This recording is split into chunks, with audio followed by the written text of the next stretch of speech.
The carriage wheel cracked against the cobblestone, and Eleanor Whitfield nearly fell from her seat as the driver shouted a warning too late.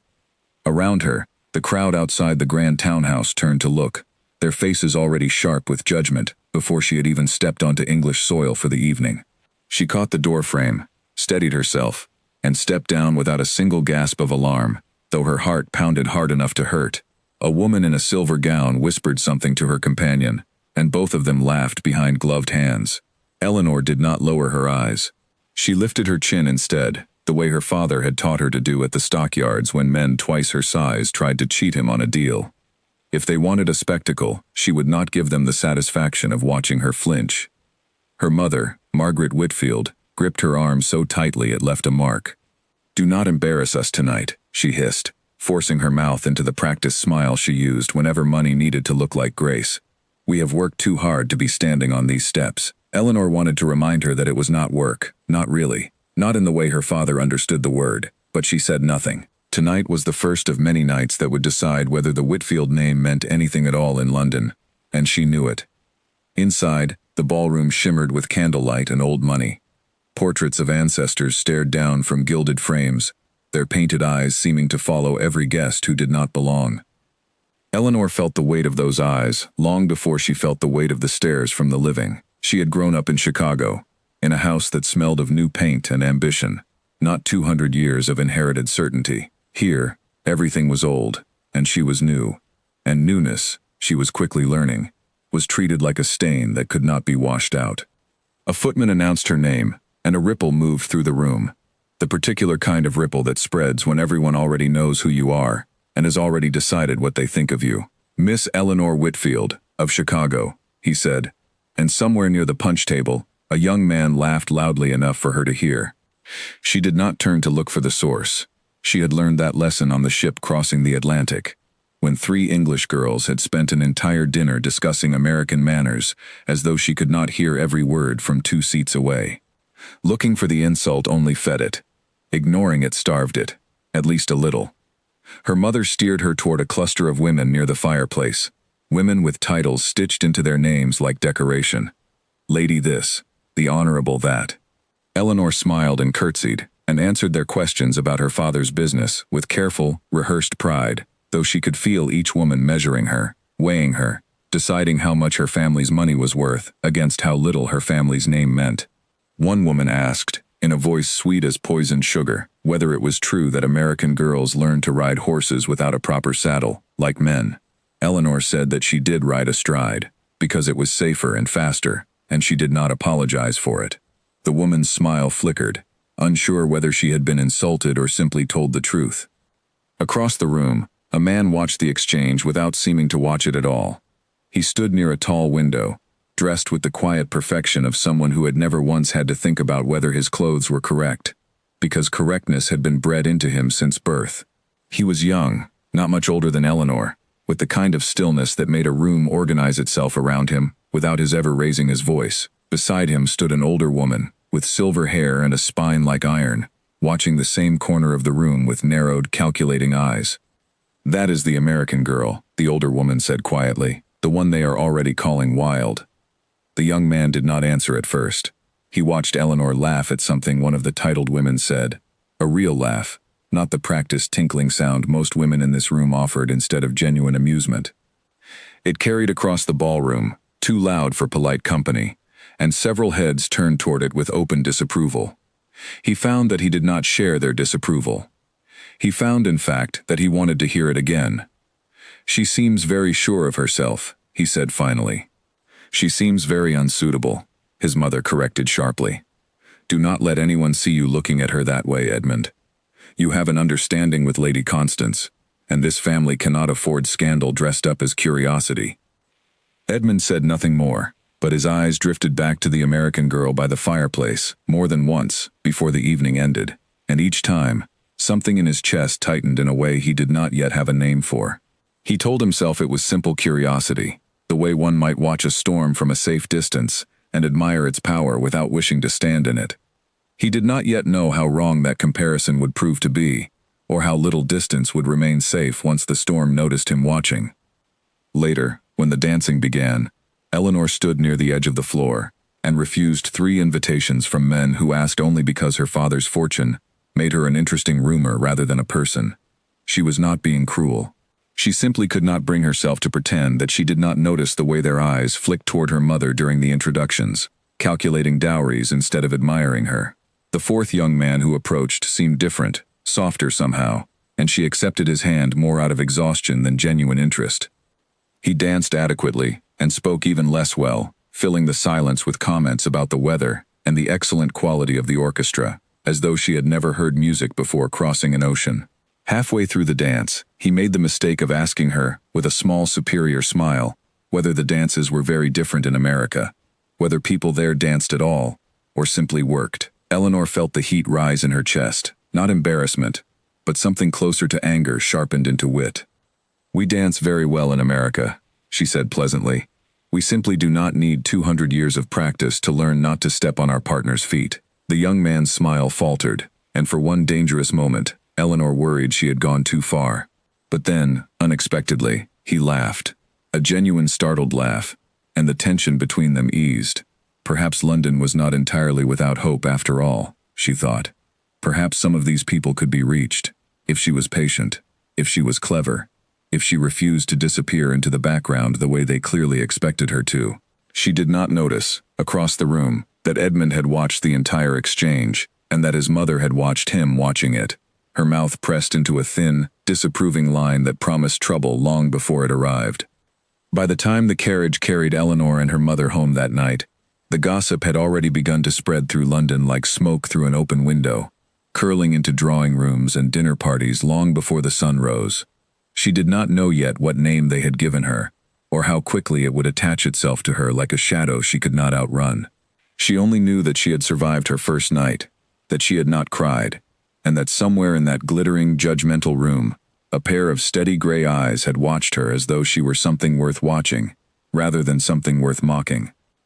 Her mother, exhausted and triumphant in equal measure, declared the evening a success before they had even reached their rented townhouse. "We were noticed," Margaret said, pressing a hand to her chest, as though the excitement of it might stop her heart. "That is the first step, Eleanor.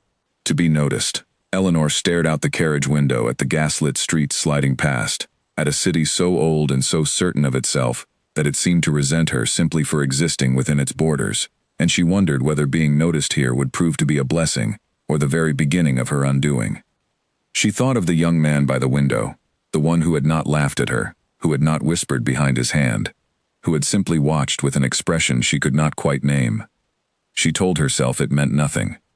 English lords did not concern themselves with American heiresses unless money was involved, and she had no interest in being anyone's convenient fortune.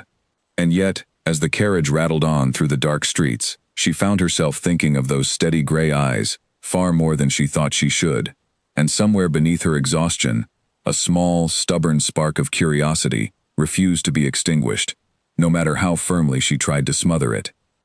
London, she decided, watching her own reflection ripple in the carriage window, was going to be a battle.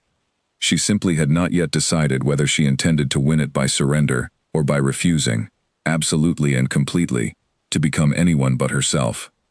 The invitation to the garden party arrived 3 days later, printed on paper so thick it felt like a small slab of ivory in Eleanor's hands. Her mother nearly wept with relief when she saw the name at the top of the card. "The Duchess of Ashcombe requests the pleasure." Margaret Whitfield had spent an entire fortune and half her sanity trying to secure exactly this kind of invitation, and now it had come without asking, delivered by a footman in livery so crisp it looked painted on. Eleanor turned the card over twice, searching for the trick hidden inside it, because nothing in London had come easily since she arrived, and she did not trust anything that did. "You must wear the blue silk," her mother said, already moving toward the wardrobe with the frantic energy of a general preparing for battle. "The one with the high collar. Nothing that shows too much.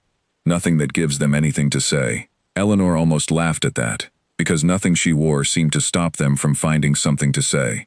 They had already commented on her shoes, her laugh, the way she held her fork, the way she pronounced certain words with an accent that marked her as foreign, no matter how carefully she tried to soften it. A high collar would not save her from London's appetite for judgment. Only silence would do that, and silence was not something Eleanor Whitfield had ever been particularly good at. The gardens of Ashcombe House stretched wide and green beneath a pale afternoon sun, dotted with white tents and long tables set with more silver than Eleanor had seen in her entire life combined.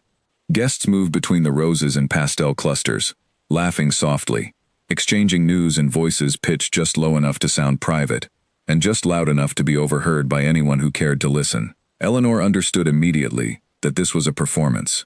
The same performance as the ballroom, only staged outdoors with flowers instead of chandeliers. She spotted him almost right away, the young man from the window, standing near a fountain with a small group of men who all seemed to defer to him without quite realizing they were doing it. He was taller than she remembered, and there was something almost weary in the set of his shoulders, as though he had spent his entire life holding a weight no one else could see. She learned his name within minutes, whispered by a passing matron to her companion, the Duke of Ashcombe, Edmund Hartley, engaged, of course, to Lady Constance Vane, a match arranged before either of them had likely learned to walk. Eleanor told herself she had no interest in dukes or engagements or arranged matches built on land and titles instead of affection. She had come to London because her mother insisted, because a title stitched onto the Whitfield name would open doors that money alone could not. But she had never once believed that she herself wanted any part of it.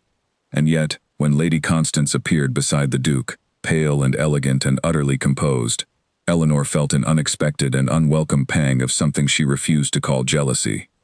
The afternoon proceeded pleasantly enough until the horses were brought out. It had been announced as a small diversion, a demonstration of the Ashcombe stables, nothing more than an excuse for the gentlemen to admire fine animals, and the ladies to admire the gentlemen admiring them. But when one of the younger stallions grew skittish, rearing hard enough to send the stable groom stumbling backward into the grass, most of the guests simply gasped and stepped back, forming a wide, useless circle of alarm. Eleanor did not step back. She had grown up around horses far less patient than English thoroughbreds, animals that worked for their living rather than posing prettily in paddocks, and she understood instinctively what the frightened creature needed. She moved forward instead, lifting her skirts with one hand and speaking low and steady, the way her father's foreman had taught her when she was barely old enough to reach a horse's shoulder.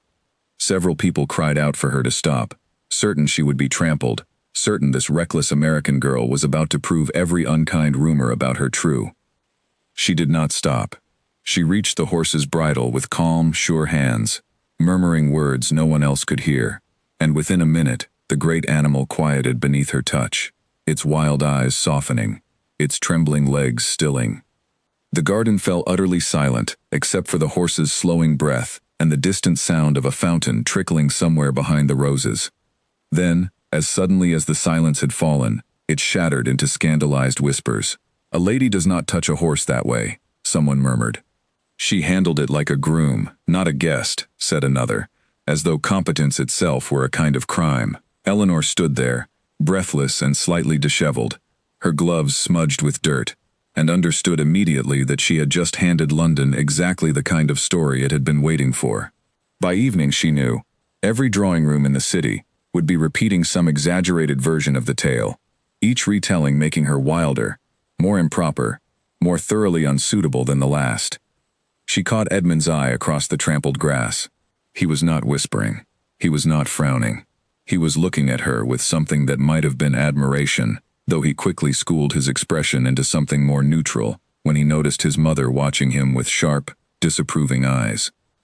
Later, as the party resumed its careful pretense of normalcy, Edmund found a reason to approach her near the refreshment table, ostensibly to thank her for preventing what could have been a serious accident among his family's guests.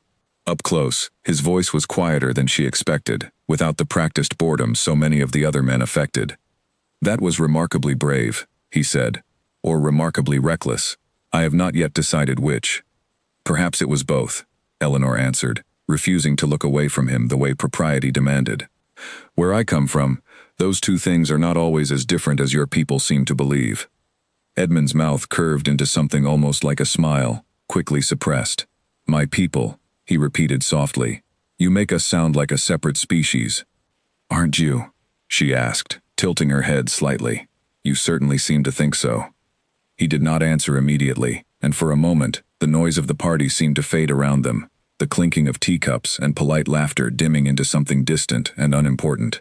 Then Lady Constance appeared at his side, graceful and composed, her hand settling on his arm with the easy familiarity of long acquaintance, and the moment dissolved as quickly as it had formed. "Edmund, darling, your mother wishes to introduce you to the ambassador," Constance said sweetly, though her eyes flicked toward Eleanor with a cool, assessing glance that missed nothing. "Miss Whitfield, that was quite the display earlier. So very American of you." Eleanor smiled, sharp and polite. "Thank you," she said. "I do try to be memorable." Constance's eyes narrowed slightly before she turned, drawing Edmund away with practiced grace, and Eleanor watched them go with a strange, unfamiliar ache settling somewhere beneath her ribs, one she refused to examine too closely. By the time she and her mother returned home that evening, the story had already begun its journey through London society, exactly as Eleanor had predicted. A footman at a neighboring house had overheard the tale from a guest and repeated it to a maid, who repeated it to a shopkeeper, who repeated it to anyone who would listen, until the story arrived back at the Whitfield townhouse, wearing a new name entirely, one that would follow Eleanor through every ballroom, every garden party, every carefully polite conversation for the remainder of the season. The Untamed American, they were calling her now, the phrase spreading through drawing rooms like a fire fed on dry kindling. Some said it with scorn, delighted to have a scapegoat for their own boredom. Others said it with a kind of reluctant fascination, the way one speaks of a storm that has not yet decided which direction to travel. Margaret Whitfield was horrified when she first heard the name repeated at a dinner party, certain it spelled ruin for every careful plan she had made. Eleanor, lying awake that night in the quiet dark of her borrowed bedroom, found that the name did not frighten her nearly as much as it seemed to frighten everyone else. She thought, instead of steady gray eyes across a trampled garden, of a voice that had called her brave before it called her reckless, of a small, suppressed smile that suggested not every person in London was as easily horrified as the rest. She did not know yet how much that single afternoon would cost her, or how far the whispers would travel before the season ended, or how much the man who had watched her with quiet admiration would eventually be forced to choose between his family's expectations and something he could not yet name. She only knew that for the first time since arriving in England, she had felt, for a few brief moments, entirely and unmistakably herself, and that feeling, however dangerous it might prove to be, was one she was not yet ready to surrender. The name followed Eleanor everywhere she went for the next 2 weeks, whispered behind fans, printed in slanted handwriting on notes passed between society ladies, even mentioned once, quite cruelly, in a gossip column that Margaret Whitfield tore to pieces the moment she finished reading it aloud. The Untamed American had become something of a public curiosity, invited to events not because hostesses wished for her company, but because her presence guaranteed conversation, and conversation, in London society, was the only currency that mattered more than money itself. Eleanor learned to walk into rooms with her spine straight and her expression pleasant, no matter what she overheard. She learned which women smiled at her, only to repeat her words later with cruel embellishments, and which few, a very small few, seemed genuinely curious about the country she came from, rather than simply eager to catalogue her flaws. One of these was a quiet young woman named Alice Bennet, the daughter of a baronet with more curiosity than fortune, who approached Eleanor at a musical evening and asked, with genuine interest rather than condescension, what it felt like to cross an entire ocean and build a new life on unfamiliar shores. Eleanor answered honestly, describing the ship, the endless gray water, the strange mixture of excitement and terror that had gripped her the entire crossing, and Alice listened without once glancing around to see who might be watching them speak. By the end of the evening, the two had formed something that felt, cautiously, like the beginning of a genuine friendship, a small, warm light in a city that had otherwise offered Eleanor mostly cold, assessing stares. It was Alice who first mentioned, in a careful, lowered voice, that the entire city seemed to be waiting for something to happen between Eleanor and the Duke of Ashcombe. "People are saying he watches you," Alice said one afternoon as they walked together through a public garden, safely out of earshot of any interested ears. "At the opera last week, he barely looked at Lady Constance the entire performance. He kept glancing toward the box where you were seated with your mother." Eleanor felt her cheeks warm despite herself. "That means nothing," she said quickly. "He is engaged. Engaged men do not glance at other women without consequence, and I have no intention of being anyone's consequence." Alice only smiled, unconvinced, and changed the subject to something safer, though the seed of the idea had already planted itself firmly in Eleanor's mind, refusing to be uprooted no matter how firmly she tried to dismiss it. She did not have to wait long to see him again. 10 days after the garden party, the two found themselves unexpectedly thrown together at a country weekend hosted by mutual acquaintances, a gathering meant to celebrate the end of the season's busiest weeks with fresh air, riding, and a general relaxation of the rigid formality that governed every ballroom in London. Eleanor had not expected the Duke to attend, given his engagement obligations, but there he was, on the first morning, standing at the edge of the stables in riding clothes that suited him far better than the stiff formal attire she had seen him wear before. The other guests planned a leisurely ride through the estate's grounds. A gentle procession meant more for conversation than exercise, but Eleanor grew restless within the first mile, hemmed in by slow horses and slower talk. When the group paused near a stream to rest, she quietly excused herself, claiming a desire to stretch her legs, and instead mounted her horse again and set off alone across an open field, letting the animal run at a pace that finally matched the restlessness inside her own chest. She did not notice Edmund following until he drew alongside her, his own horse matching her stride with the easy confidence of someone who had spent his entire life in a saddle. They rode together in silence for several minutes, the wind pulling at Eleanor's hair until it escaped its careful pins entirely, and she found, to her surprise, that she did not care. "You ride like you're trying to outrun something," Edmund said finally, when they slowed their horses near the edge of a wood. "Perhaps I am," Eleanor answered honestly. "Everyone in this country seems determined to decide who I am before I've had the chance to show them myself. It becomes exhausting, constantly proving I am not the wild creature they've invented." "And are you?" Edmund asked, watching her closely. "Wild, I mean." Eleanor considered the question seriously, turning her horse slightly to face him. "I don't think wildness is the right word for what I am," she said. "I simply refuse to shrink myself to fit into a shape that was never built for me. If that looks like wildness to people who have spent their entire lives being told exactly who to be, then perhaps the fault lies with their imagination, not my behavior." Edmund was quiet for a long moment, studying her with an expression she could not quite read. "I envy that," he admitted finally, his voice quieter than before. "I have spent my entire life being exactly who I was told to be. Duke of Ashcombe, heir to lands I did not choose to inherit, fiancé to a woman selected for me, before either of us understood what marriage truly meant. I have never once asked myself who I might be, if no one else had already decided the answer." The confession hung between them, unexpected and startlingly honest, and Eleanor felt something shift in her chest, a recognition of loneliness she had not expected to find in a man who seemed, on the surface, to have everything the world could offer. "That sounds like a different kind of cage," she said softly. "Just built from finer materials than most." Edmund looked at her then with an intensity that made her breath catch, and for a moment, neither of them spoke, the only sound the soft rustle of wind through the nearby trees and the distant call of a bird somewhere overhead. It was Edmund who finally broke the silence, clearing his throat and glancing away, as though he had allowed himself to reveal more than he intended. "We should return before the others begin to wonder where we've gone," he said, though something in his voice suggested reluctance rather than genuine urgency. Eleanor agreed, and they rode back together, in a silence that felt entirely different from the one that had carried them away, charged now with something unspoken and dangerous, something neither of them was yet prepared to name aloud. That evening, at dinner, Lady Constance sat beside Edmund with practiced ease, her conversation smooth and effortless, every gesture a testament to years of careful breeding. Eleanor watched them from across the table, seated deliberately far away by a hostess who clearly understood the delicate politics at play, and told herself firmly that whatever had passed between herself and Edmund that afternoon meant nothing beyond a moment of honest conversation between two people who happened, briefly, to understand each other's loneliness. But later, as the guests gathered in the drawing room for cards and quiet conversation, she caught him watching her again across the room, the same steady, searching look she remembered from their very first meeting.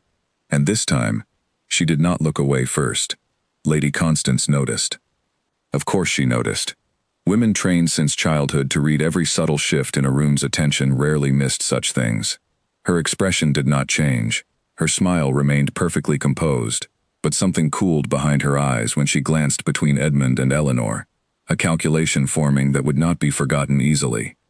Before the weekend ended, Constance found an opportunity to speak with Eleanor privately, catching her alone in the garden as the other guests prepared for departure.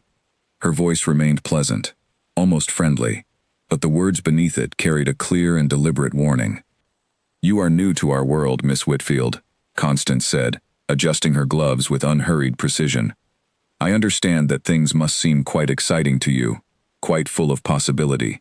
But you should know that some things in England are decided long before they ever become interesting to outsiders.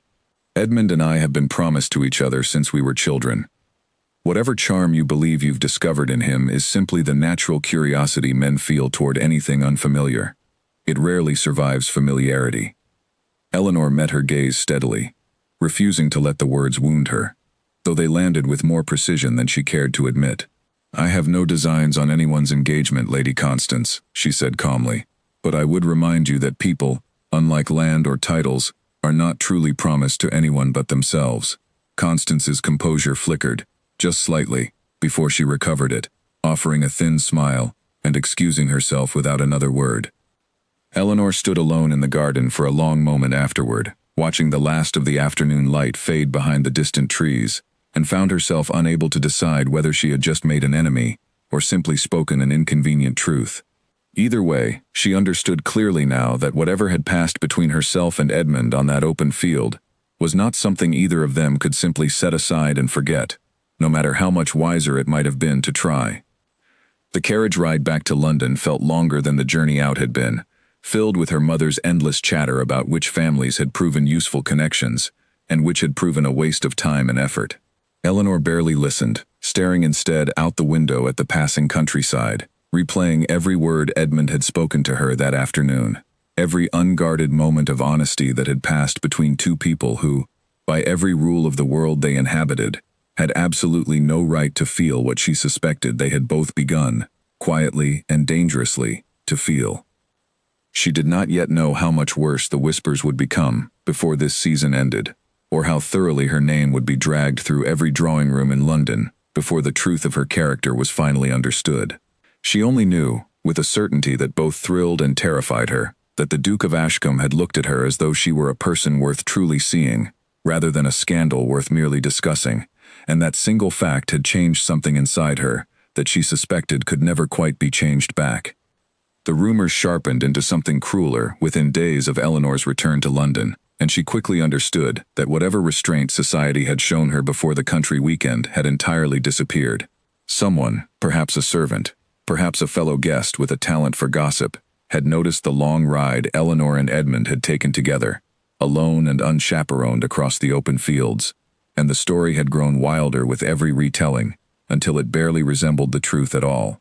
By the time it reached the drawing rooms of Mayfair, some versions claimed the two had disappeared for hours, others that Edmund had already broken his engagement in secret, and a particularly vicious few suggested Eleanor had lured him away deliberately, using tricks learned from some imagined world of American impropriety. Margaret Whitfield arrived at breakfast one morning, pale and trembling, a folded newspaper clutched in her hand, as though it might burn her fingers. Eleanor took it from her gently and read the offending column herself, a short, cutting paragraph that referred to her once again as the Untamed American, this time accusing her of scheming to trap a duke through calculated displays of impropriety. The words stung more than Eleanor expected, not because they frightened her, but because they painted her ambition, honesty, and simple desire to be seen as a person, as something dirty, something scheming, when she had done nothing but ride a horse and speak honestly to a lonely man. "We must withdraw from society for a time," Margaret said, wringing her hands. "Perhaps travel to the countryside until the talk dies down." Eleanor refused immediately, setting the newspaper aside with hands that trembled only slightly. "Running away now would confirm every accusation they've made," she said firmly. "I have done nothing wrong, Mother, and I will not hide, as though I have." Margaret argued for nearly an hour, but Eleanor's resolve did not weaken, and eventually her mother relented, though the worry never fully left her eyes for the remainder of that difficult week. Eleanor did not see Edmund again for several days, and the absence weighed on her more heavily than she wished to admit. She told herself repeatedly that this silence was for the best, that whatever brief connection had formed between them on that open field had been a foolish, momentary lapse that neither of them could afford to repeat. And yet each evening, dressing for whatever event her mother insisted they attend, she found herself scanning every room for a familiar tall figure and steady gray eyes, disappointed each time she failed to find him. It was Alice Bennet who finally brought news, arriving at the Whitfield townhouse one afternoon, with an expression that suggested she carried something important. "The Duke has been keeping to Ashcombe House since the weekend," Alice said, settling into a chair near the window with careful casualness. "His mother has been entertaining constantly, always with Lady Constance present. Some say the Duchess is trying to force the engagement announcement forward before the season ends, to put an end to the talk once and for all." Eleanor felt something cold settle in her stomach at this news, though she tried to keep her expression neutral for Alice's sake. "That would be sensible," she said quietly. "It is, after all, what everyone expects of him." Alice studied her friend carefully before speaking again, her voice gentler now. "Do you love him, Eleanor?" It's a simple enough question, though I suspect the answer is not simple at all. Eleanor did not answer immediately, staring instead out the window at the gray London sky, turning the question over in her mind with the same careful attention she gave any difficult problem. "I hardly know him well enough to love him," she said finally. "But I know that when he speaks to me, he does not treat me as a story to be repeated at dinner parties. He listens, as though what I say actually matters. I have not experienced that from another person since I arrived in this country, and I find that I miss it more than I expected to." Alice nodded slowly, understanding perfectly well that her friend had answered the question honestly, even if she had not used the exact word either of them had been thinking. The opportunity to see Edmund again arrived unexpectedly, at a charity function organized to raise funds for a hospital serving London's poorest districts. Eleanor had agreed to attend reluctantly, exhausted by weeks of scrutiny, but her mother insisted the event would offer a chance to demonstrate generosity and good character, qualities that might slowly repair the damage the gossip columns had done to their reputation. Eleanor doubted anything could truly repair what London had already decided about her, but she attended anyway, if only to prove she had not been frightened into hiding. The hall was crowded with familiar faces, all performing charity, with the same careful precision they brought to every social occasion, offering donations and sympathetic murmurs about the unfortunate poor, while their diamonds caught the candlelight.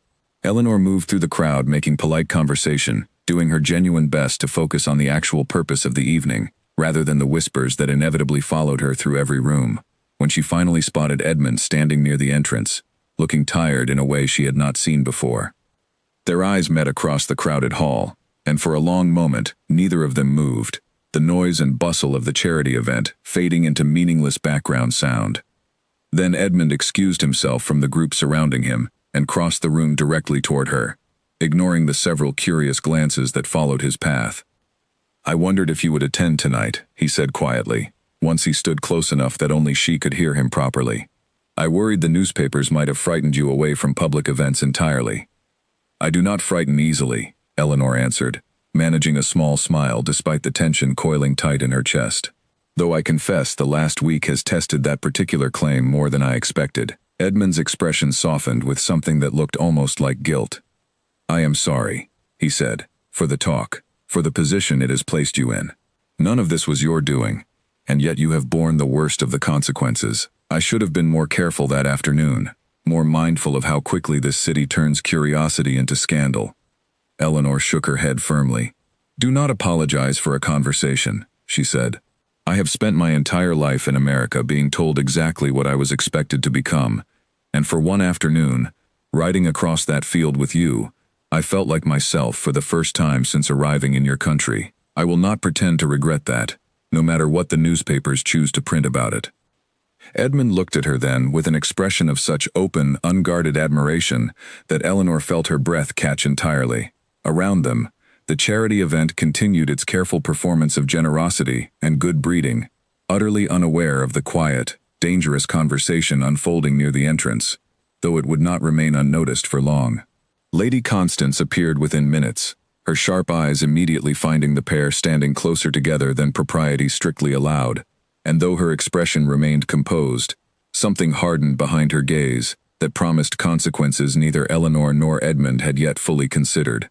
Constance did not confront them directly that evening, choosing instead the quieter, more effective weapon of careful conversation with the right people, planting seeds that would grow into a very particular kind of trouble over the following days. She spoke privately with the Duchess of Ashcombe, expressing concern, framed carefully as loyalty and worry, about certain rumors that threatened to embarrass the entire Ashcombe family should they be allowed to continue unchecked.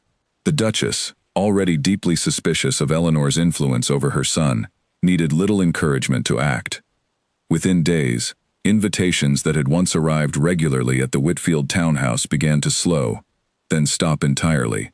Hostesses who had once been eager to include the fascinating American heiress at their events now found convenient excuses to exclude her instead, wary of associating themselves with a scandal that threatened to involve one of England's most prominent families. Eleanor understood immediately what was happening, recognizing the deliberate, coordinated nature of the sudden exclusion, though understanding it did nothing to lessen the sting of watching doors quietly close against her, one by one, until the vibrant social world she had only just begun to navigate started shrinking into something small and isolating. Margaret Whitfield grew increasingly frantic as the invitations dwindled, her carefully constructed plans for her daughter's future crumbling before her eyes. "We have spent everything on this season," she said one evening, her voice tight with barely controlled panic. "If society turns against us entirely, we will have nothing to show for any of it." Eleanor listened to her mother's fears without offering easy comfort, because she understood, perhaps better than her mother did, that the true cost of this exclusion was not measured in wasted money or missed opportunities, but in the quiet, growing certainty that she might lose the one genuine connection she had found in this entire cold, glittering city, simply because she had dared to be honestly, unapologetically herself. She did not yet know that the coming weeks would test her far more severely than any drawing-room gossip or society exclusion ever could, or that the choice facing Edmund would soon become impossible to avoid any longer, forcing both of them toward a reckoning that neither duty nor careful whispers would be able to prevent. The exclusion from society, painful as it was, proved to be only the beginning of a far greater trial, one that arrived on an ordinary afternoon when Eleanor least expected any test of her character at all. She had gone, at Alice Bennet's suggestion, to visit the very hospital the charity function had been organized to support, wishing to see with her own eyes where the collected funds were actually being spent, rather than simply trusting the polished assurances offered at glittering fundraising events. Alice accompanied her, along with a small basket of supplies purchased that morning, and the two young women arrived at the hospital's modest entrance, expecting little more than a brief, informative tour. What they found instead was chaos of a quiet, desperate kind. A young mother stood at the entrance, clutching a feverish child, begging a harried administrator for admission, only to be turned away because the family could not produce the required payment, small as it was. The administrator, a tired man clearly overwhelmed by more suffering than any single institution could properly address, apologized repeatedly, explaining that the hospital's charitable funds, so recently celebrated at the very event Eleanor had attended, had already been allocated elsewhere, spent on renovations to impress future donors, rather than on the actual care of patients who needed it most. Eleanor watched the mother's face crumple with despair, watched the sick child's labored breathing, and felt something inside her harden into immediate, unshakable resolve. Without hesitation, she stepped forward and announced, in a voice loud enough for several onlookers to hear clearly, that she would personally cover the cost of the child's admission, and that she expected the hospital to explain, in full and honest detail, precisely how the charity funds raised at the recent event had actually been spent. The administrator, startled by her directness, attempted to deflect the question, offering vague reassurances about administrative complexities and future improvements. Eleanor refused to accept the deflection, pressing further, her voice steady and unwavering despite the small, curious crowd that had begun gathering nearby, drawn by the unusual sight of a well-dressed young woman demanding accountability in a place where the poor were accustomed to being ignored entirely. It was only later, once the child had been safely admitted and the immediate crisis resolved, that Eleanor learned the full truth of the situation. A significant portion of the charity's funds had indeed been diverted toward decorative renovations meant to impress wealthy donors at future events, a decision made by the hospital's board, which included, Eleanor discovered with growing anger, several prominent society figures, whose names she recognized immediately from countless drawing room introductions. She resolved on the spot to make the matter public, regardless of the social consequences that decision might bring. Word of Eleanor's confrontation at the hospital spread through London even faster than the earlier rumors had, though this time the story carried a different weight entirely. Some accounts painted her as reckless and inappropriately forward, a woman meddling in matters that respectable ladies were expected to leave entirely to men of proper standing. But other accounts, quieter at first, spoke with genuine admiration of a young woman who had looked past polished charity events to the actual suffering they were meant to address, who had demanded honesty from powerful men accustomed to receiving none. Edmund heard the story from his own mother, who relayed it with considerable disapproval, framing Eleanor's actions as further proof of her unsuitability, further evidence that she lacked the restraint and discretion expected of any woman who might someday hold a position of genuine influence. But as his mother spoke, listing complaint after complaint about Eleanor's improper behavior, Edmund found himself feeling something entirely different from disapproval. He felt, quite unexpectedly, profound and undeniable pride. He sought Eleanor out the following day, arriving at the Whitfield townhouse despite the risk of further gossip, finding her in the small garden behind the house, still visibly shaken by the events of the previous afternoon, though her resolve remained entirely unbroken. She looked up in surprise as he approached, uncertain what reception to expect given his mother's clear disapproval. "I heard what you did at the hospital," Edmund said without preamble, standing before her with an intensity she had not seen from him before. "Everyone is calling it scandalous. I think it may be the most admirable thing I have witnessed since arriving at that first ball where everyone called you wild for simply refusing to pretend." Eleanor felt tears unexpectedly threaten at his words, though she blinked them back firmly, unwilling to appear weak even in a moment of genuine vulnerability. "That child could have died," she said quietly, "because grown men were more concerned with impressing donors than with actually helping the people that money was meant to serve. I could not simply watch that happen and say nothing, regardless of what it costs me socially." "That is precisely why it matters," Edmund said, moving closer, his voice dropping lower with an intensity that made her heart race. "You see people as they actually are, Eleanor, not as their titles or their fortunes suggest they should be treated. I have spent my entire life surrounded by people who see only titles, only fortunes, only the correct performance of duty. I did not understand how exhausted I had become of that performance until I met you." The confession hung heavy in the quiet garden air, and Eleanor understood immediately that whatever remained of careful restraint between them had just been irrevocably broken.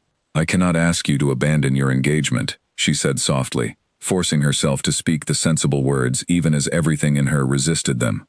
"Lady Constance has done nothing wrong. Your family's expectations are not something either of us can simply wish away." Edmund's expression grew solemn, and he was quiet for a long moment before answering. "No," he agreed finally, "but I am beginning to understand that duty built entirely on obligation, without any genuine affection or respect beneath it, is not truly duty at all. It is simply surrender, dressed in finer clothing. I do not yet know what I intend to do about that realization, Eleanor, but I know that pretending I have not reached it would be a lie I am no longer willing to tell, to you or to myself." He left shortly after, aware that his continued presence risked further scandal for them both, but the conversation lingered in Eleanor's mind for days afterward, a small, dangerous flame of hope she tried repeatedly and unsuccessfully to extinguish. She threw herself instead into further work at the hospital, using her family's fortune to quietly fund proper care for patients who needed it, working alongside doctors and administrators who had initially resented her interference, but gradually came to respect her genuine dedication.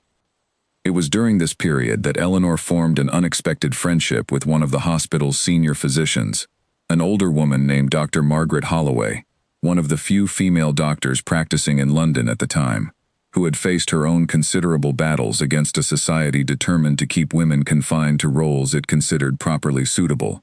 Watching Dr. Holloway work with quiet, unshakable competence, despite constant skepticism from male colleagues, taught Eleanor something valuable about persistence, about the particular kind of courage required to remain exactly oneself in an environment determined to demand conformity instead.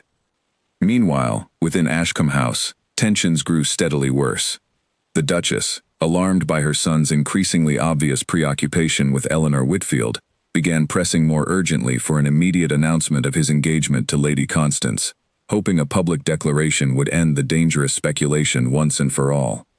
Edmund found himself trapped between his mother's mounting pressure, his own growing uncertainty about a marriage built entirely on obligation, and an undeniable pull toward a woman who had shown him, in the space of a few short weeks, exactly how small his previous understanding of duty and desire had truly been. Lady Constance, for her part, remained outwardly composed, but privately she understood exactly what was happening, and she was not a woman inclined to surrender easily to circumstances she considered unjust. She had been raised, after all, with every bit as much determination as Eleanor Whitfield, simply channeled toward entirely different goals, and she began quietly making plans of her own, determined to secure the future she believed she had rightfully earned through years of careful patience and proper behavior, regardless of what feelings her intended husband might have recently discovered for an unsuitable American stranger. The season was drawing toward its final weeks, and everyone involved understood, with varying degrees of dread and anticipation, that some manner of reckoning could not be delayed much longer. The turning point arrived at a formal dinner hosted by the Duchess of Ashcombe herself, an event carefully designed. Eleanor understood the moment her invitation arrived, to reassert the family's control over the growing scandal by publicly reaffirming Edmund's commitment to Lady Constance in front of London's most influential families.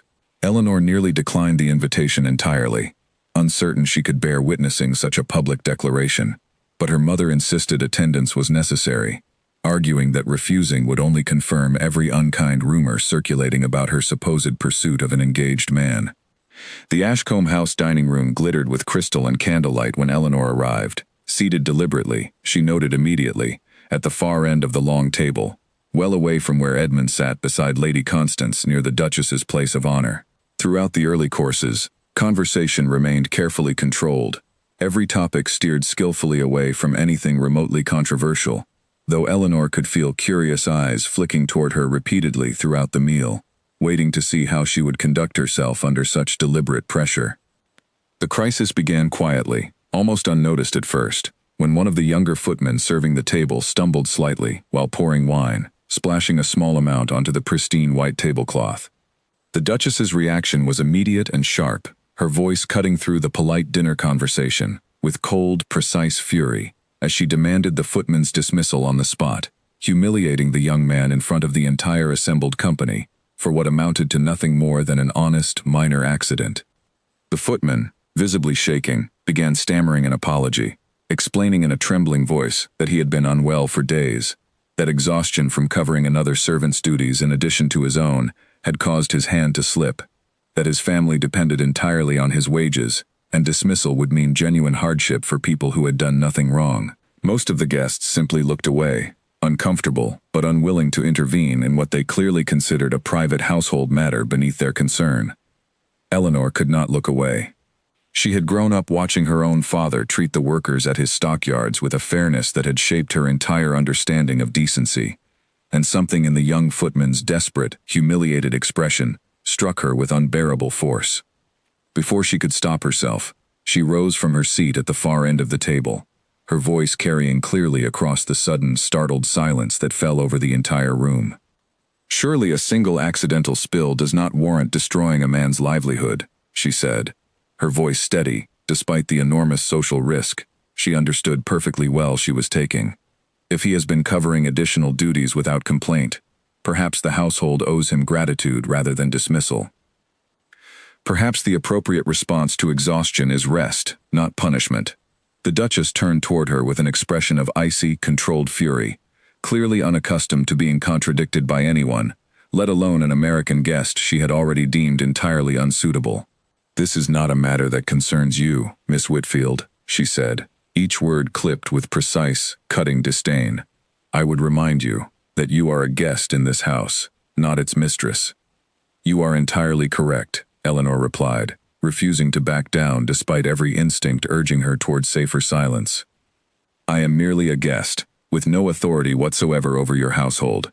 But I am also a person who cannot sit quietly while another person's genuine hardship is dismissed as inconvenience. If that makes me unwelcome at your table, I will happily remove myself from it. But I could not have lived with my own silence afterward. The room remained utterly frozen, every guest holding their breath, uncertain whether they were witnessing scandal or something else entirely, something none of them had quite words for yet. It was Edmund who finally broke the silence, rising slowly from his own seat, his eyes fixed not on his mother but on Eleanor, standing alone and unflinching at the far end of the table. "Miss Whitfield is right," he said quietly, though his voice carried clearly through the silent room. "The man has served this household faithfully for years. A single mistake, born from exhaustion earned through loyal service, does not erase that record. Mother, I would ask that you reconsider his dismissal." The Duchess stared at her son with open shock, clearly unprepared for this public contradiction, particularly one delivered in defense of a woman she had worked so hard to exclude from her son's life. For a long, tense moment, no one spoke, the entire dinner suspended in uncomfortable, electric silence. Finally, with visible reluctance, the Duchess relented, waving a dismissive hand and instructing the footman to return to his duties, though her expression made clear the matter was far from forgotten.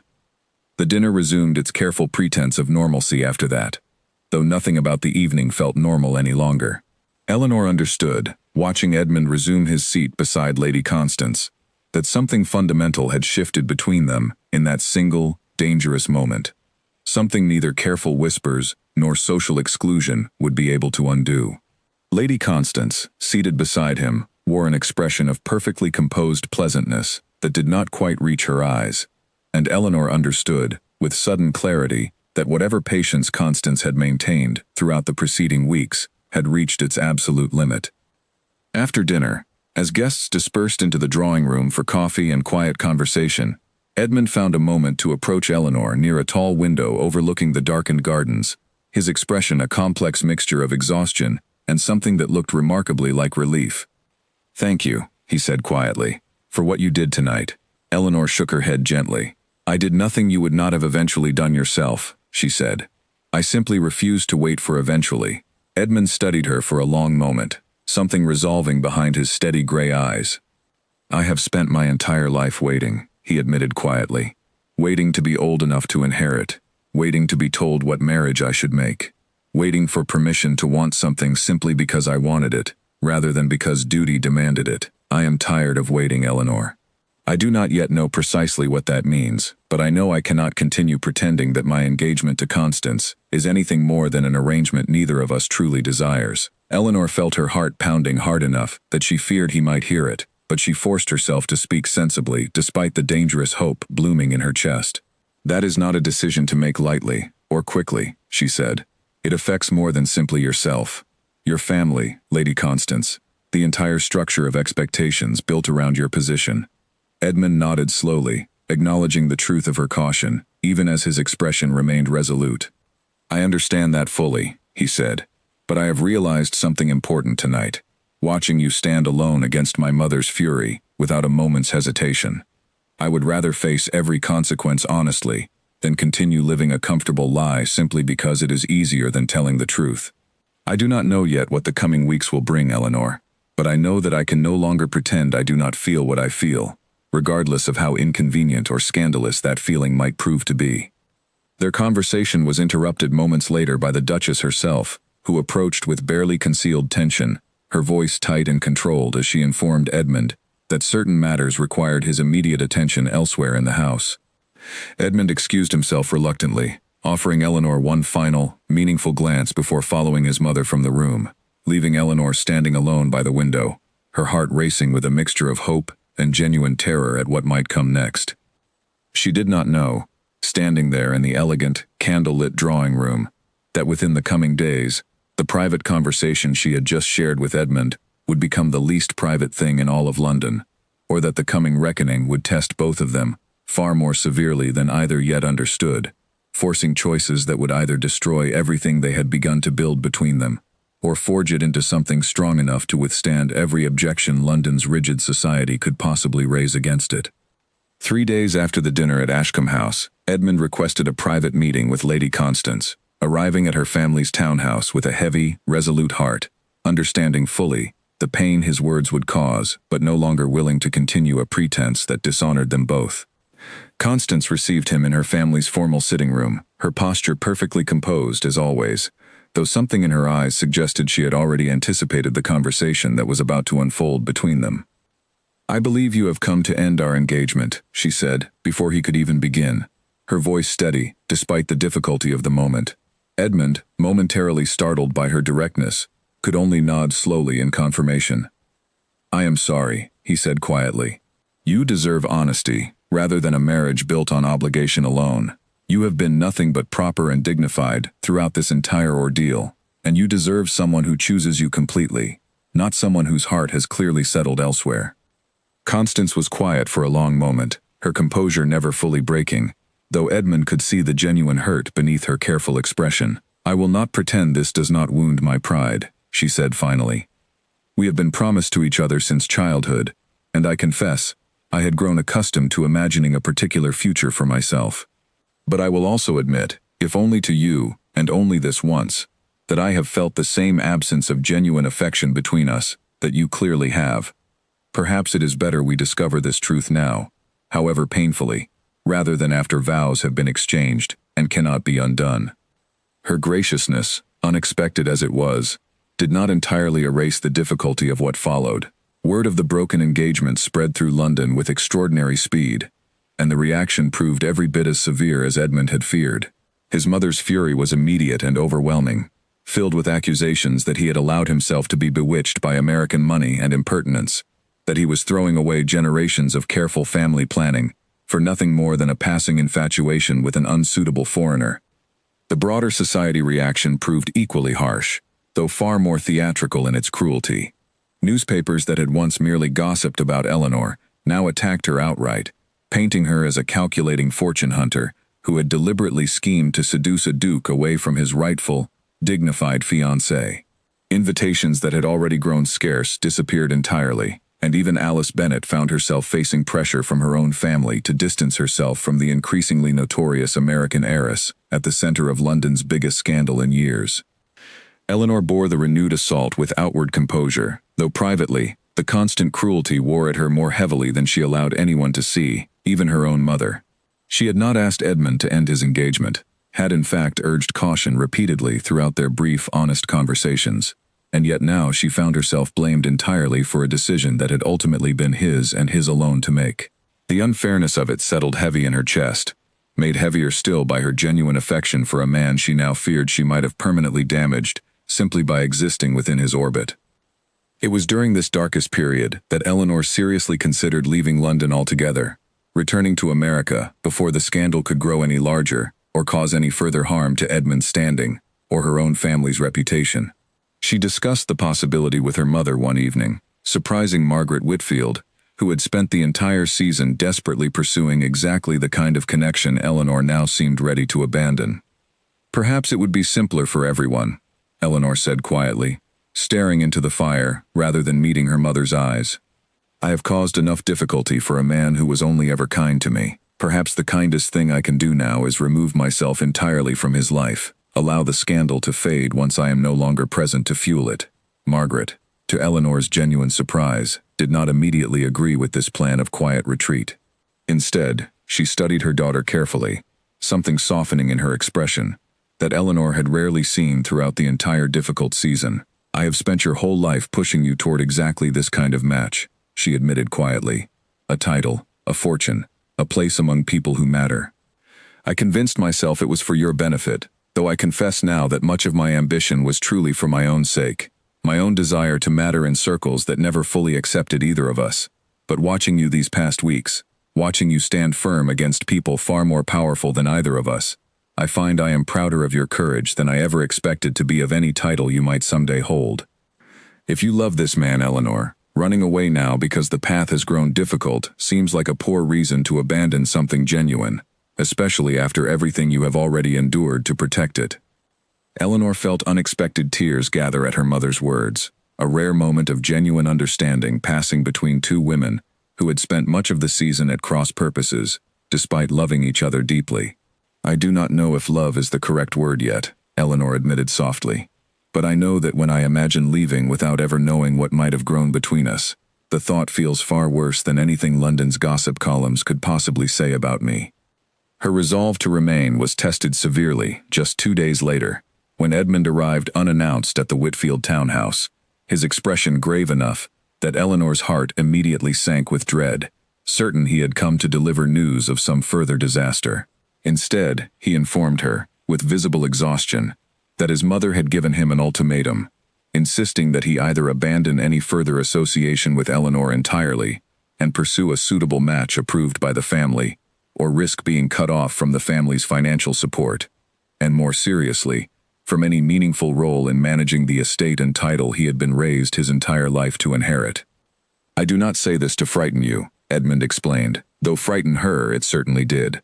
I say it because you deserve to understand fully what continuing to know me might genuinely cost, not simply in gossip or social exclusion, but in real, lasting consequence. I will not blame you if you decide the cost is too high." Eleanor listened to his careful, honest explanation, understanding the gravity of what he was truly offering her, an opportunity to walk away cleanly, without further scandal, before matters grew even more serious than they already were. And yet, standing there facing him, she found she could not bring herself to take that easier path, not after everything her mother had said, not after everything she herself had already risked to remain honestly herself throughout this entire difficult season. "I did not come to England seeking a title, or a fortune, or any of the things my mother once hoped I would find here," she said quietly. "I came because my mother insisted, and I stayed, at first, simply because leaving felt impossible. But somewhere during these past weeks, I discovered that I would rather face every difficulty this country can throw at me, while being honestly myself, than return to a comfortable life, built on pretending to be someone smaller and safer than I actually am. If you are willing to face whatever consequences follow, Edmund, I find that I am entirely willing to face them alongside you." Something in Edmund's exhausted expression eased at her words, replaced by a quiet, fierce determination that Eleanor had not seen from him before. "Then we shall face them together," he said firmly, and whatever fear had gripped Eleanor's heart throughout the preceding difficult days eased slightly, replaced by a new, uncertain hope that perhaps, despite everything London's rigid society had thrown against them, something genuine and lasting might yet survive the trial still ahead. The final grand event of the season arrived at the end of that difficult month, a ball hosted by the same influential family whose garden party had first launched Eleanor's notorious nickname into London's collective imagination. Nearly every prominent family in the city had received an invitation, and Eleanor understood immediately, reading the elegant card delivered to her townhouse, that whatever happened at this particular event would likely determine the final shape of her reputation for the remainder of her time in England, regardless of how much longer that time might ultimately prove to be.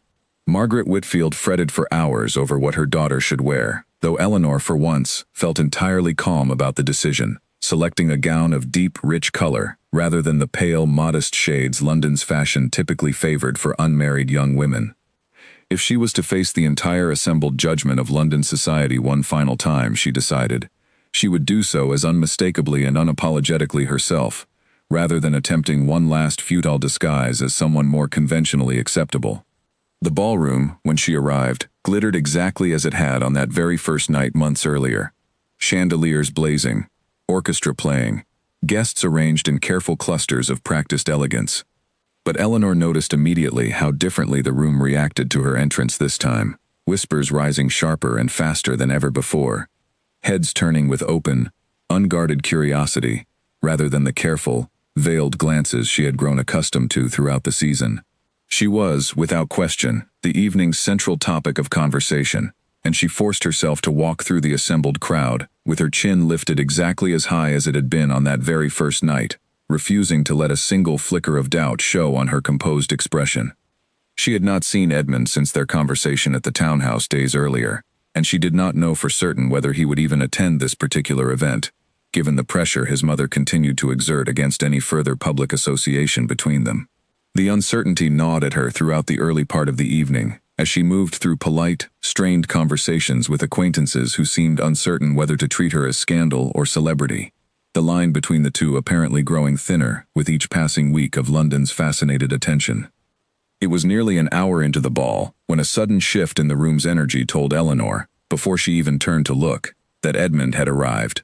The orchestra continued playing, but conversation noticeably quieted as heads turned toward the entrance, watching the Duke of Ashcombe move through the crowd with a purposeful stride, entirely unlike his usual measured, careful bearing. His mother trailed behind him, her expression tight with barely controlled alarm, clearly having failed in whatever final attempt she had made to prevent this particular appearance. Eleanor stood near the center of the ballroom floor, frozen in place, as Edmund crossed the entire length of the room directly toward her, ignoring every startled glance and scandalized whisper that followed his path. The crowd parted instinctively before him, the same crowd that had once whispered so cruelly about her supposed impropriety, now falling completely silent, watching with breathless, undisguised curiosity as the Duke of Ashcombe approached the woman they had spent an entire season calling untamed, unsuitable, and scandalous. He stopped before her, close enough that she could see the steady resolve in his gray eyes, and for one long, suspended moment, neither of them spoke, the entire ballroom holding its collective breath around them. "I have spent this entire season watching this city try to shrink you into something smaller than you actually are," Edmund said finally, his voice carrying clearly across the silent room, deliberate and unashamed of being overheard by every prominent family in London. "They called you wild for simply refusing to disappear into the shape they demanded. They called you scandalous for showing more genuine courage and honesty than most people in this room have shown in their entire lives. I have decided I am done pretending I do not see exactly who you truly are, Eleanor Whitfield, and I am done allowing anyone else's expectations to decide who I am permitted to love." A collective gasp rippled through the assembled crowd at his words, but Edmund did not pause, did not look away from Eleanor's stunned, hopeful expression. Even as his mother pushed forward through the crowd, her face pale with horrified shock at what she clearly understood was about to happen in front of the entire assembled company. "Edmund," his mother said sharply, her voice cutting through the murmuring crowd, "think carefully about what you are about to do. Consider the family, the title, everything generations before you have built." Edmund turned to face his mother, his expression respectful but entirely unwavering. "I have thought of nothing else for weeks, Mother," he said calmly, "and I have concluded that a title inherited without honesty, without genuine choice, is not truly an inheritance worth protecting. I intend to honor this family's legacy by building a life of genuine integrity, not by continuing to sacrifice happiness for the comfort of appearances. I hope, in time, you will understand that choice, but I will make it regardless of whether you do." He turned back to Eleanor then, sinking slowly to one knee in front of the entire stunned assembly, a gesture so publicly bold that several guests audibly gasped again, unable to contain their shock at witnessing such an unguarded, unprecedented declaration unfold directly before them. "Eleanor Whitfield," he said, his voice steady despite the enormity of the moment, "I am asking you, in front of everyone who ever doubted you, everyone who ever called you unsuitable or untamed, or anything less than exactly who you are, to marry me. Not because it would please my family, or satisfy society's expectations, or secure any advantageous arrangement between our family's fortunes. I am asking because you are the first person in my entire life who has made me want to be genuinely myself, rather than simply the dutiful shape everyone else has always expected me to become." Eleanor felt tears gathering, unstoppable now, as she looked down at him, at the man who had chosen her, publicly and completely, in front of the very people who had spent an entire season trying to convince her she did not belong among them. She thought of every whispered insult, every closed door, every cruel newspaper column, and found that none of it mattered nearly as much, in this single suspended moment, as the honest, unguarded hope shining in Edmund's steady gray eyes. "Yes," she said, her voice clear and unwavering despite the tears now falling freely down her cheeks.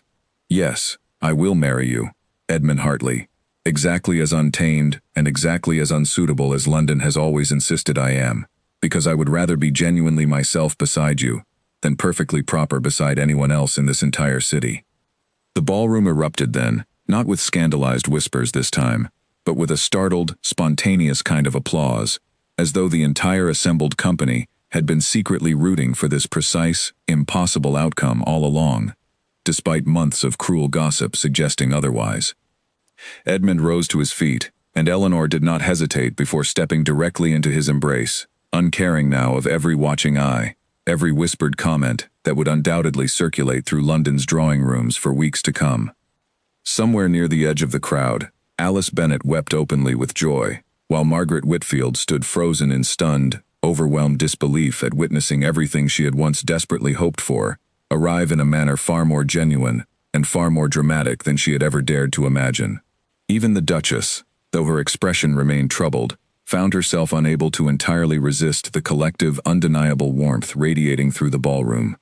A warmth built not from careful arrangement or calculated advantage, but from something far rarer and far more valuable within London's rigid, glittering society. Two people who had chosen each other honestly, regardless of every obstacle placed deliberately in their path. The newspapers, of course, could not resist reporting on the extraordinary scene the following morning, though the tone of their coverage had shifted entirely from the cruel mockery of previous weeks. The Untamed American, one particularly generous columnist wrote, had finally tamed the very city that once mocked her, not by becoming smaller or more conventional, but by remaining so completely and unapologetically herself that even a duke could not resist choosing her over every careful expectation placed upon him since birth. Eleanor read the column the following morning with a small, satisfied smile, understanding at last that the nickname she had once dreaded had transformed, through nothing more than her own stubborn refusal to disappear, into something she could finally wear with genuine, unashamed pride. In the weeks that followed, London society did exactly what it always did, with scandal that could no longer be denied, quietly rewriting its own memory, until the engagement seemed, in the retelling, almost inevitable, almost expected, as though everyone had secretly known all along that the American heiress and the Duke were destined for exactly this outcome. Eleanor found the sudden reversal almost amusing, watching women who had once refused her invitations now compete eagerly for a place at her upcoming wedding, though she never allowed herself to forget precisely how cold and unforgiving that same society had been only weeks earlier. The Duchess, though her pride took considerable time to fully recover, eventually softened toward Eleanor in small, deliberate ways, beginning with a stiff but genuine invitation to discuss wedding preparations, and ending, months later, with an unexpected afternoon of quiet conversation during which the older woman admitted, with visible difficulty, that she had perhaps judged too harshly a young woman whose only true fault had been refusing to disappear quietly into expectations that were never truly hers to begin with. Eleanor accepted the apology graciously, understanding that genuine change rarely arrives quickly, and that patience, however difficult, often accomplished more than resentment ever could. Lady Constance, remarkably, went on to find genuine happiness of her own within the year, marrying a younger nobleman whose warmth and affection for her proved far more genuine than the arrangement she had once accepted with Edmund out of duty alone. She and Eleanor never became close friends, but they maintained a distant, respectful civility whenever their paths crossed at London events, each privately grateful, in her own way, that circumstances had ultimately guided them both toward marriages built on genuine choice rather than obligation. Alice Bennet remained Eleanor's closest friend throughout the following years, standing beside her at the wedding itself, a grand but genuinely joyful affair that drew guests from across England and, to Margaret Whitfield's considerable delight, several curious relatives who traveled all the way from America simply to witness the remarkable transformation of the Untamed American into the Duchess of Ashcombe. Margaret herself found, in the years that followed, that she had grown considerably less concerned with titles and society's approval, having witnessed firsthand how little those things ultimately mattered compared to watching her daughter build a genuinely happy life on her own honest terms. Edmund and Eleanor's marriage was not without its own ordinary difficulties in the years that followed, the inevitable disagreements and adjustments that accompany any genuine partnership between two strong-willed people building a shared life together. But they faced each challenge with the same honest directness that had first drawn them together, refusing ever again to sacrifice truth for the comfortable convenience of pretense. Eleanor continued her work supporting hospitals and charitable causes throughout London, eventually establishing a foundation that funded proper medical care for families who could not otherwise afford it, ensuring that no mother would ever again face the desperate choice she had witnessed on that pivotal afternoon that first tested her genuine character.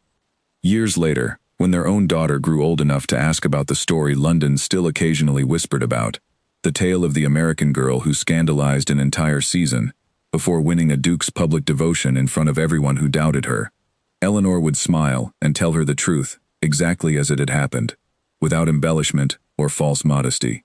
She would explain that courage rarely feels brave in the moment it is required, that it simply feels like refusing to become smaller than you actually are, regardless of how loudly the world insists that smallness is safer. She would tell her daughter that reputation, however carefully guarded or however cruelly attacked, ultimately matters far less than the quiet, unshakable knowledge of exactly who you choose to be when everyone is watching and expecting you to fail.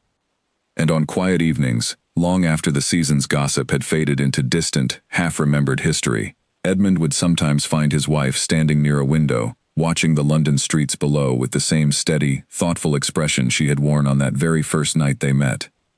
And he would remember, with quiet, enduring gratitude, exactly how close he had once come to choosing comfortable obligation over genuine happiness, and exactly how grateful he remained, every single day that followed, that he had finally found the courage to choose otherwise. The city that once called her Untamed eventually simply called her the Duchess, though those who knew her best understood that the fire London had once tried so hard to extinguish had never actually been tamed at all. It had simply, finally, found a place where it was allowed to burn honestly and openly, exactly as it always should have been permitted to do, and in that honest burning, it had illuminated not only her own extraordinary life, but the lives of everyone fortunate enough to stand within its warmth.